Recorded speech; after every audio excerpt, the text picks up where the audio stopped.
কিভাবে স্মার্টফোন ব্যবহার করলে বা কোনভাবে মোবাইল ফোনটাকে চার্জ করলে আমার ব্যাটারি বেশি দিন মোবাইল ফোনের ব্যাটারি বেশি দিন ভালো থাকবে বা সুরক্ষিত থাকবে। অনেকেই এমন রয়েছেন ফোনের প্রতি মায়া দেওয়া নাই, ফোনের চার্জ কম দেখলেন সাথে সাথে চার্জে বসে গেমিং করা শুরু করে দেন বা হেভি ইন্টারনেট ব্যবহার করেন, কিংবা আপনি হয়তো ভারী অ্যাপ্লিকেশন ব্যবহার করছেন। তো এই কাজটাও করা ঠিক না, এতে করেও ফোনের ব্যাটারির উপরে প্রেশার পড়ে এবং ওইটা তার লাইফ টাইম দ্রুত সময় হারাতে পারে। এখানেও যুক্তি আছে। যুক্তিটা হলো, আপনি যখন কিনা ফোনটা চার্জে বসিয়ে ব্যবহার করছেন, গেমিং করছেন, হেভি ইন্টারনেট ব্যবহার করছেন, তখন ফোনটা কিন্তু নর্মালের তুলনায় বেশি গরম হয়ে যায়। ফোন চার্জ দিলে কিছুটা গরম হয়, কিন্তু ওই সময় ব্যবহার করলে দেখবেন তার দ্বিগুণ গরম হয়ে যাচ্ছে। তো ওই পর্যায়ে আপনার ব্যাটারিটাও গরম হয়ে যাবে এবং আপনারা জানেন লিথিয়াম আয়ন বা লিথিয়াম পলিমার এই ব্যাটারিগুলোর বড় শত্রু হলো হিট। তো যত বেশি গরম হবে ওর লাইফ টাইম তত বেশি হারাবে। সো এই কাজটা না করা ভালো। তবে হ্যাঁ, এমন কিছু ডিভাইস রয়েছে যেগুলো কিনা চার্জে বসেও গেমিং করা যায়, যেমন ধরুন আরজির ফোনগুলো, এগুলো তো ওই সিস্টেমটা করা থাকে। তারপরেও এই কাজটা না করাটাই মনে হয় বুদ্ধিমানের কাজ।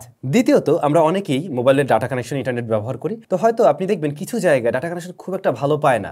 লেপের নিচে বসে আপনি যখন ইন্টারনেট চালাচ্ছেন তখন দেখবেন ফোনটা অনেক বেশি হিট জেনারেট করে এবং একটা সময় ফোন ওয়ার্নিংও দেয় যে তোমার ফোনটা কিন্তু অতিরিক্ত হিট আপ হয়ে যাচ্ছে, কিছুক্ষণের মধ্যে এই অ্যাপসটা বন্ধ করে দেওয়া হবে অথবা ফোনটা বন্ধ করে দেওয়া হবে। এই কাজটা আমি নিজেও করছি কয়েকবার। আমার এই নতুন স্টুডিওর একটা রুমে আমরা নেটওয়ার্ক ততটা ভালো পাই না, তো ওইখানে বসে আমি সেদিন ডাটা কানেকশন ব্যবহার করছিলাম এবং আমার ফোন এতটাই গরম হয়ে গেছিল, বারবার সে আমাকে পপ আপ নোটিফিকেশন দিয়েছিল যে তোমার ফোনটা ওভারহিট হয়ে যাচ্ছে, আমরা কিন্তু ফোনটা কিন্তু এখন বন্ধ হয়ে যাবে। আলটিমেটলি সে বন্ধও করে দিচ্ছিল। তো এই যে বিষয়গুলো, এই কাজটাও করা ঠিক না, কারণ ফোনটা তখন অতিরিক্ত টেম্পারেচারে চলে যায় এবং এই হিটটা কিন্তু ব্যাটারির উপরে গিয়েও পড়ছে, এতে করেও ব্যাটারির ক্ষতিগ্রস্ত হতে পারে। তো যেখানে নেটওয়ার্ক কানেকশন খুব একটা ভালো না, সেখানে আপনারা ওই সময় নেটটা ব্যবহার করা থেকে বিরত থাকতে পারেন বা ফোন গরম না হয় এই বিষয়ের দিকে খেয়াল রাখতে পারেন। তৃতীয়ত, ফোনের সাথে থাকা অরিজিনাল চার্জার অবশ্যই ব্যবহার করুন। প্রত্যেকটা ফোনের সাথেই একটা অরিজিনাল চার্জার দেওয়া হয় বা যেটা বক্সে থাকে আপনি ওটাই ব্যবহার করা ট্রাই করবেন। তবে এখন তো অনেক ফোনের বক্সে চার্জার থাকে না, তো সেগুলোর জন্য যে চার্জারকে রিকমেন্ড করা হয় সেগুলো আপনারা কেনা ট্রাই করুন। ইভেন আপনার ফোনের চার্জারটা যদি নষ্ট হয়ে যায়, আপনি অবশ্যই ওই ফোনের সাথে যে চার্জারটা থাকার কথা সেরকম কোনো চার্জার কিনে নেবেন। ইভেন থার্ড পার্টিরও ভালো চার্জার পাওয়া যায়, চাইলে সেগুলোও কিনে ব্যবহার করতে পারেন। এরপরে আমরা অনেকেই ফোন চার্জ করি কখন, যখন কিনা একদম 0% চলে আসে বা 1-2% চলে আসে, আবার যখন কিনা একদম 100% হয়ে যায় তখন চার্জার থেকে উঠিয়ে ফেলি। এই কাজটা করা থেকেও বিরত থাকুন। আপনার ফোনের একদম ফুল চার্জ শেষ হতে দিবেন না, আপনারা ট্রাই করবেন এটা মোটামুটি 15-20%-এর মধ্যে চলে আসলেই নতুন করে চার্জ করার। তবে ফুল চার্জ করারও প্রয়োজন নেই।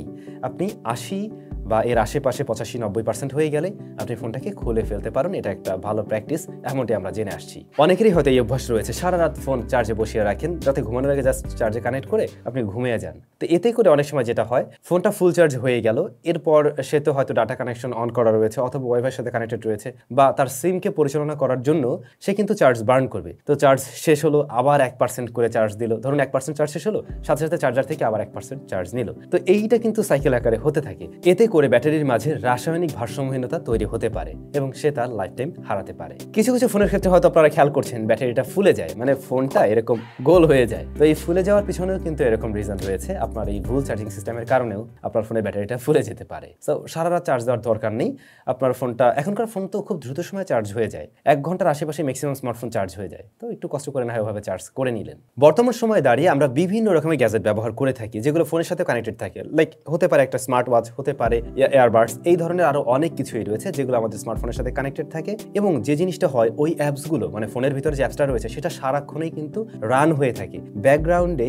এই অ্যাপসগুলো আপনার ফোনের ব্যাটারি কিল করতে থাকে। তো আপনি যখন ব্যবহার করছেন না তখন ওগুলোকে কিন্তু বন্ধ করে রাখতে পারেন চাইলে, তাতে করে আপনার ফোনের ব্যাটারিটা নিজের থেকে আর কি ড্রেইন হবে না। অনেক সময় এমনটা দেখা যায় না যে আমরা রাতে ফোনটা রেখে ঘুমিয়েছি, সকালে উঠে দেখা যায় যে 5-7% চার্জ নেই, কারোর ক্ষেত্রে 15% হতে পারে, নাই হয়ে যায়। এগুলো মূলত ব্যাকগ্রাউন্ডে অনেক সময় এই ধরনের অ্যাপস রান হয়ে থাকে। তো এই বিষয়টা আপনি খেয়াল রাখবেন যে কোনো ব্যাকগ্রাউন্ডে অ্যাপস রান হয়ে আছে কিনা। আমরা একটু আগেই তো বলছিলাম চার্জে বসিয়ে আপনি যদি ফোনটা ব্যবহার করেন তাহলে তাপমাত্রা বেড়ে গিয়ে ব্যাটারি তার লাইফ টাইম হারাতে পারে। ঠিক তেমনি ভাবে আপনি যদি স্মার্টফোনটা রোদের নিচে দীর্ঘ সময় রেখে দেন বা যে কোনো জায়গায় যেখানে কিনা আসলে অতিরিক্ত তাপ রয়েছে বা অতিরিক্ত ঠান্ডা জায়গায়, তাতেও কিন্তু ফোনের ব্যাটারির উপরে মারাত্মক রকমের প্রভাব পড়তে পারে। বিশেষ করে যারা বাইকের উপরে স্মার্টফোন হ্যাং করে রেখে ঘুরে বেড়ান, ঢাকা শহরে অনেকেই হয়তো রাইড শেয়ারিং করেন, তাদেরকে কিন্তু ফোনটা অনেক সময় রাখতে হয়। বাট এটা না করা ভালো।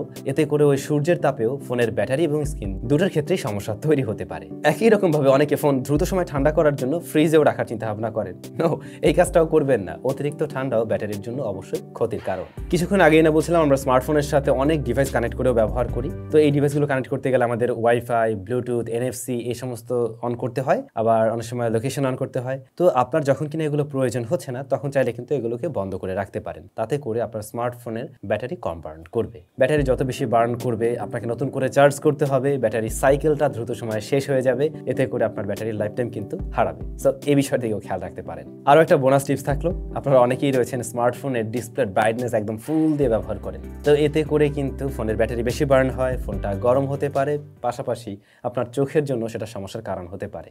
অটো ব্রাইটনেস ব্যবহার করতে পারেন। অটো ব্রাইটনেস ব্যবহার করলে যেখানে যেমনটা প্রয়োজন ফোনটা নিজেই সেইটুকু আলো আপনাকে দিবে এবং এতে করে কিন্তু আপনার ফোনটা ব্যাটারি কম বার্ন করবে। তো মোটামুটি একটা আইডিয়া পেয়েছেন কোন কোন বিষয়ের দিকে আসলে নজর রাখা উচিত। একটা স্মার্টফোনের ব্যাটারি ভালো রাখতে গেলে এই বিষয়গুলোর দিকে যদি মোটামুটি একটা নজর রাখেন তাহলে আমার মনে হয় দীর্ঘদিন আসলে একটা ফোন ব্যবহার করা সম্ভব, মানে ব্যাটারিটা দীর্ঘদিন ভালো রাখা সম্ভব। আমার নিজের স্মার্টফোনের ব্যাটারি কিন্তু খুব সহজে নষ্ট হয় না আর কি, 2-2.5 বছর চাইলে চালানো যায়। যদি এতদিন চালানো হয় না, বাট যতদিন আমার কাছে থাকে অ্যাটলিস্ট বেশ ভালোভাবেই থাকে। তো এই বিষয়গুলোর দিকে আপনারা একটু গুরুত্ব দিতে পারেন। ভিডিওটি কেমন লাগলো অবশ্যই কমেন্ট করে জানাবেন। আর খুব শীঘ্রই এরকম ইন্টারেস্টিং ভিডিও আমাদের চ্যানেলে আবারও আসবে। দেখা হচ্ছে ওই সমস্ত ভিডিওতে।